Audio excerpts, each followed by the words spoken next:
Hey everybody, it's Kim. I want to show you real quick what I'm doing. I am actually peeling watermelon rinds because I'm going to make some watermelon rind pickles. And I discovered a little hint I thought I would pass along. I found yesterday when I was trying to peel these after I freshly took them off, took the watermelon off of them, because I cut it up and put it in a bowl and I froze some to have over the 4th of July weekend, that it was really difficult to peel these the first day. Well, you know what? I put them in the refrigerator overnight because I was tired and I just didn't have time to finish them. And today they're difficult, but less than half of what they were yesterday. I don't know if it's my peeler or what, but it's much easier to peel these today. So I wanted to make sure that I passed that hint along. Now I found lots of different recipes. I'm kind of changing it just a little bit to make it my own, and I'll show you that process. It's, I also found, which if I get another watermelon, which I might do this summer before the end, I found another one for watermelon rind jam, which sounded really good. But anyway, I'm going to continue peeling these things, and once I get past that, I'll show you the next step. Okay, the next step is quite simple. Now, you don't have to worry about peeling all of this off. That's not going to make any difference. All it's going to do is make your pickles a little bit pink, which I think is pretty. I just slice them into pieces, not too thick. They're probably, quarter, little less than half an inch thick. And I'm going to just slice all of these up and get ready for the following step, which is to basically brine them in a saltwater solution overnight. It helps to soften them and add some flavor to them. So that, after I'm done with these, now I have 2 great big bags. I have another bag that, like I said, I did yesterday and found that it was much tougher to peel them when it was fresh. So definitely, if I would have known yesterday what I did today, I would not have even attempted to slice them yesterday. And I'm sorry for the beeping in the background. I paused my dishwasher for just a minute so that I could show you step by step how I do this. So anyway, I'm going to finish slicing these and I'll show you the brine next.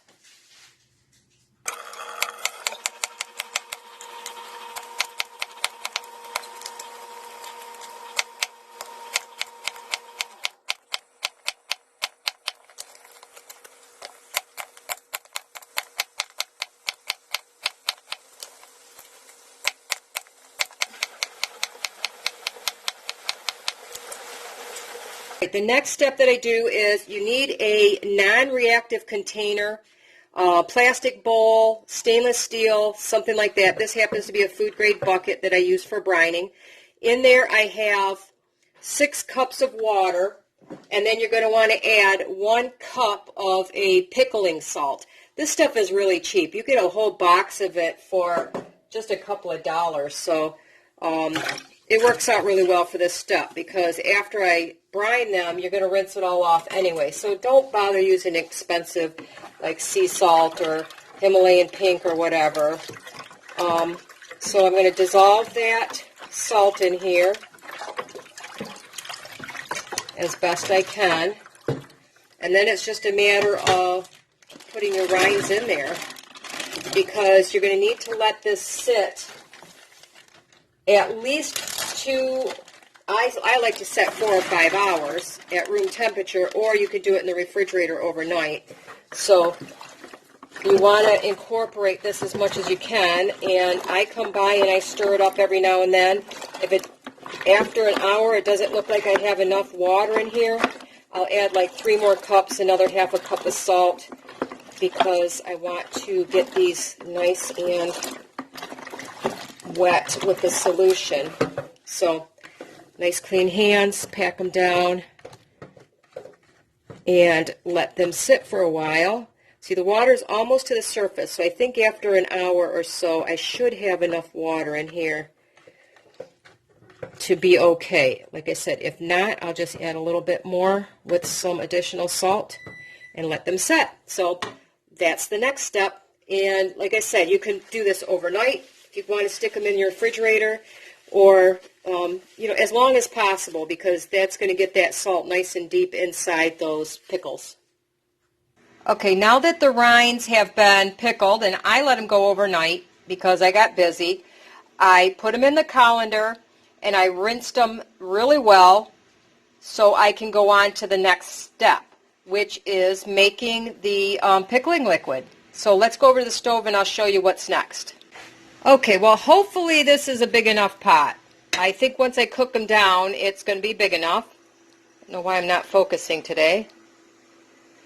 And in the meantime, I have my water bath canner on to boil, and I have some jars in the oven at about 225 degrees, because you never ever want to put hot liquid into a cold jar, and a cold jar into a hot jar into a cold canner. So that water's warming up, the jars are getting warm, and we're going to go on and make our pickling liquid. Okay, the next step is quite simple. In here I have 2 cups of plain white vinegar. That's going to go in my pot here. And I'm going to turn that on to start warming. I put it about medium. To that, I'm adding 4 cups of plain white sugar. Yes, it does take quite a bit of sugar to make these pickles, but you know what? According to the original recipe, which, I have changed a little bit, but 1/4 cup of these is only 5 grams of carbs. So, they're very low calorie, 15 calories, 5 grams of carbs. You can enjoy them as a little side snack every once in a while. Of course, I had something in my pot here. Must have fallen off when I moved things. Okay, so I have the sugar and the vinegar in the pot, and you're going to need some cinnamon sticks. So I want to put 2 cinnamon sticks, I picked the bigger ones, into the pot. And then you're going to need 1 for each jar that you're putting your liquid in. Okay? So I have extras too. I don't buy them in this. I did at one time, but what I do is I go to bulk food and I just refill my jar. I like to keep them in there. Now, the original recipe I had, let me grab a measuring spoon here, called for a teaspoon of whole cloves. Unfortunately, I don't have any at the moment. I'm trying to turn you here, but my battery's going dead, so I have it plugged in. What I'm going to do instead is I'm going to put in just maybe a 1/4 teaspoon of cloves. I'm not a big fan, so I use just a touch. Because you know what? You use those in apple pie, and I like them in apple pie. Cinnamon, cloves, nutmeg. So I'm doing like 1/8 of a teaspoon. I'm going to sprinkle that in.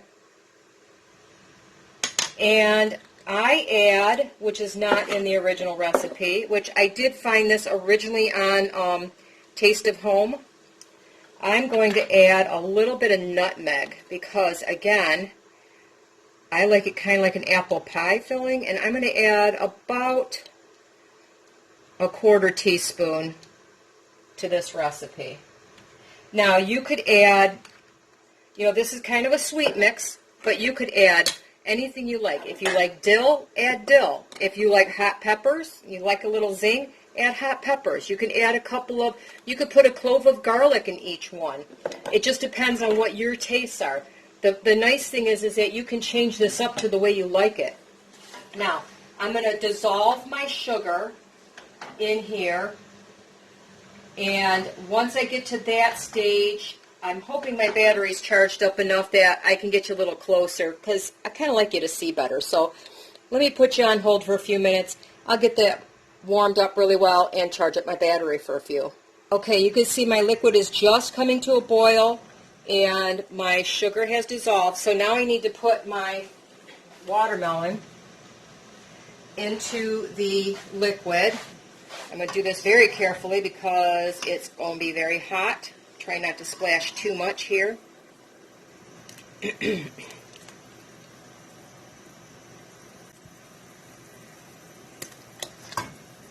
I probably should scoop them in.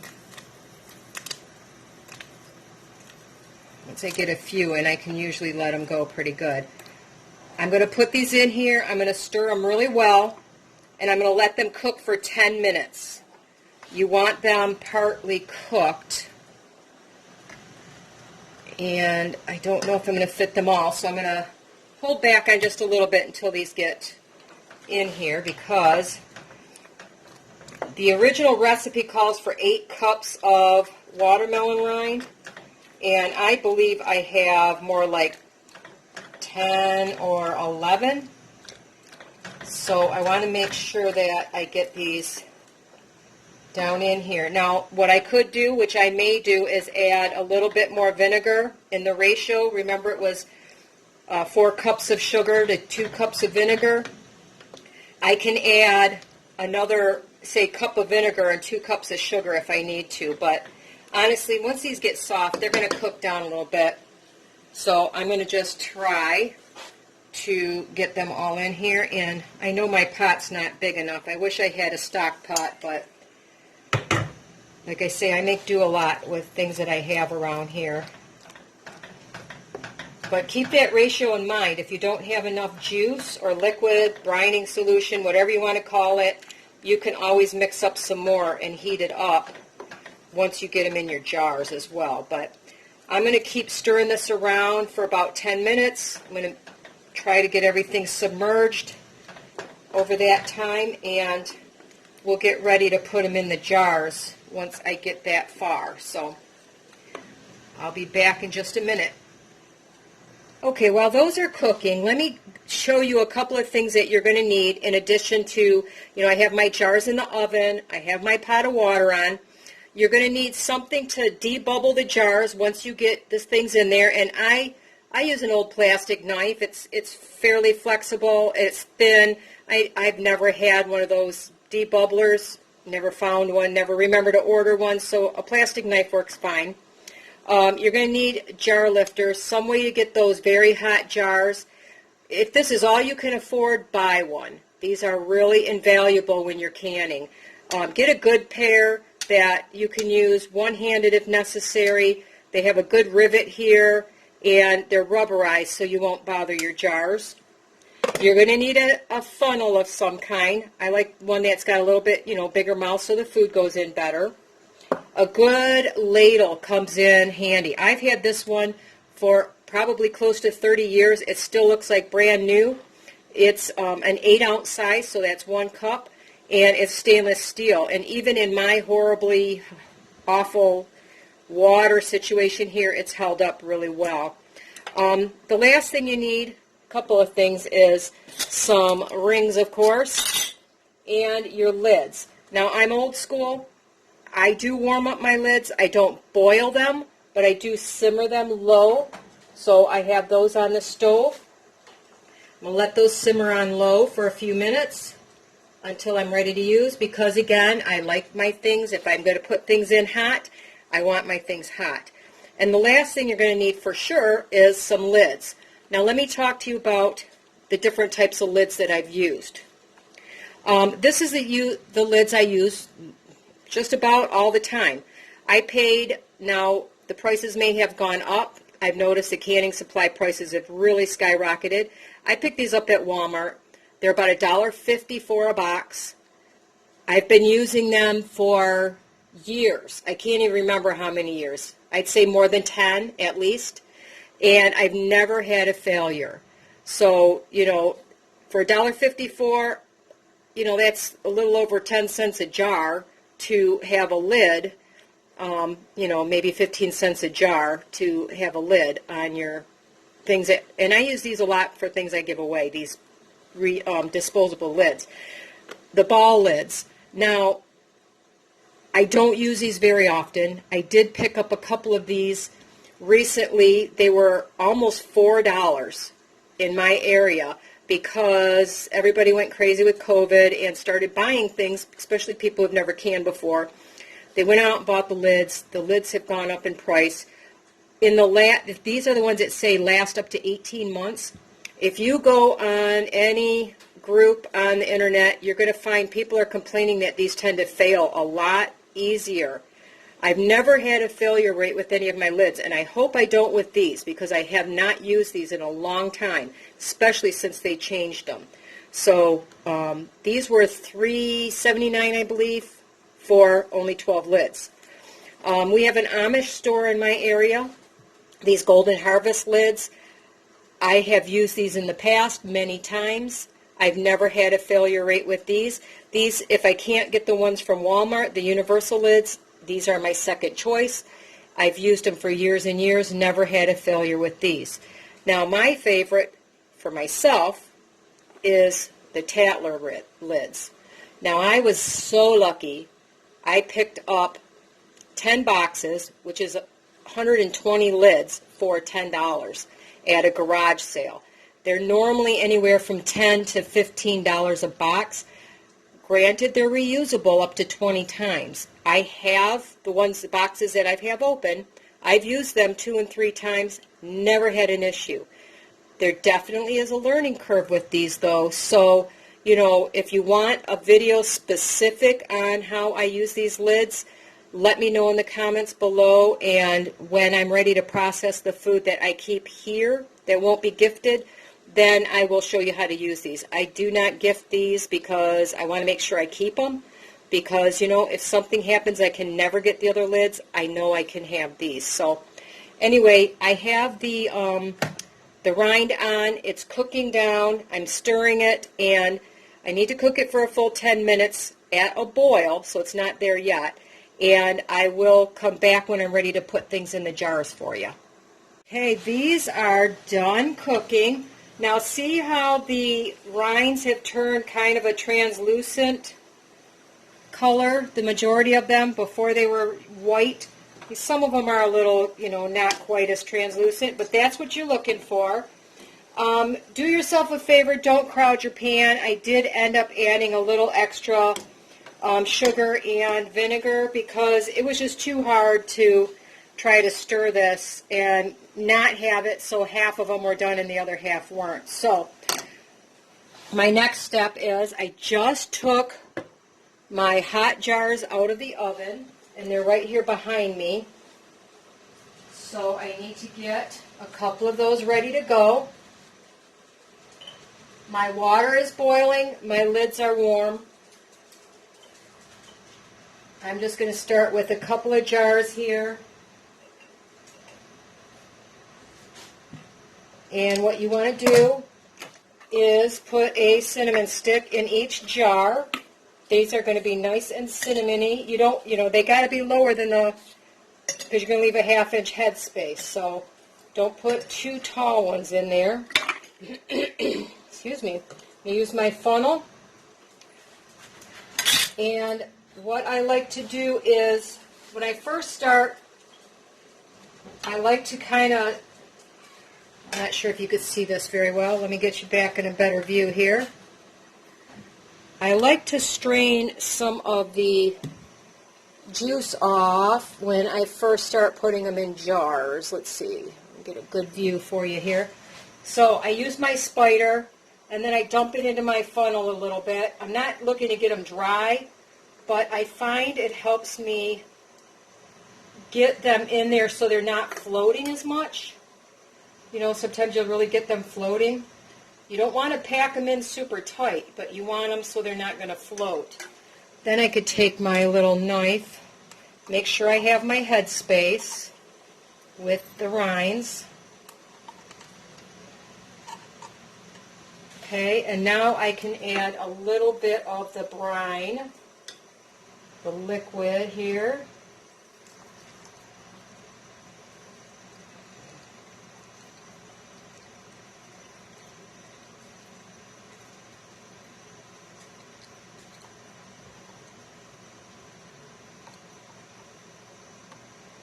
Okay, like that. You're going to debubble again. And I should have found my measure here, which I forgot to tell you about. I made a little thing to help me measure headspace. So let me see if I have that handy. Okay, I have one of these. It's from quilting, and it has a 1/2 inch on it. So as you can see, I have a little bit of room to go. I could add a couple more pieces in there. Just going to add those 4. Make sure they're covered with water or the juice, which they are. Let me measure it again. I still have a little bit of room, but of course I dropped my spider on the floor, so let me sterilize that again. Okay, clean that, and I'm just added a couple more pieces because I've got plenty of liquid in here, and I think that's going to cover it pretty well. Yes. I'd rather have it slightly under the headspace than over. You don't want to go over your headspace. So I'm going to, once again, like I said, I kind of helps me pack a little better. Take some of my rind. I'm going to let it go in my jar. I'm not trying to get all the juice out of it, just make it easier to pack. Now that might be a little full, but once I pack it down, we'll find out, because I've got quite a bit of space in some areas. Once I get them in there, I think they're going to go down really well. Yep. Like I said, there's I see a couple of big holes in there, so I'm not worried about having too much in there right now. I think it's actually going to take some more. A couple more pieces anyway. But I'm going to add the liquid first, because I always scoop some up with it anyway.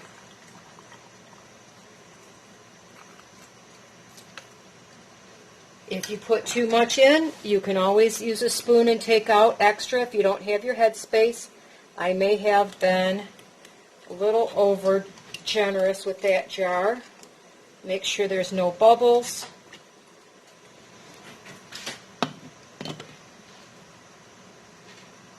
Yeah, I'm sure I was over generous on that one. Actually, that's perfect. Okay. Now, I'm going to continue to fill these, but in the meantime, what I'm going to show you is I have another little bowl here. It's got some vinegar in it.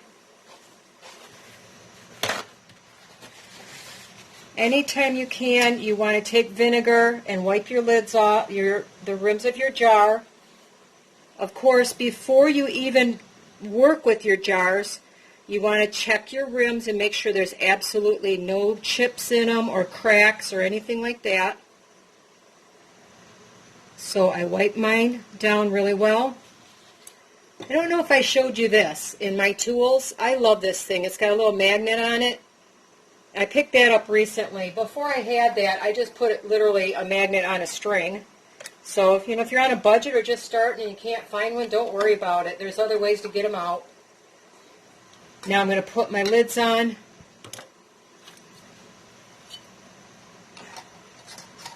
Remember, I have my water going in the back, finger tight.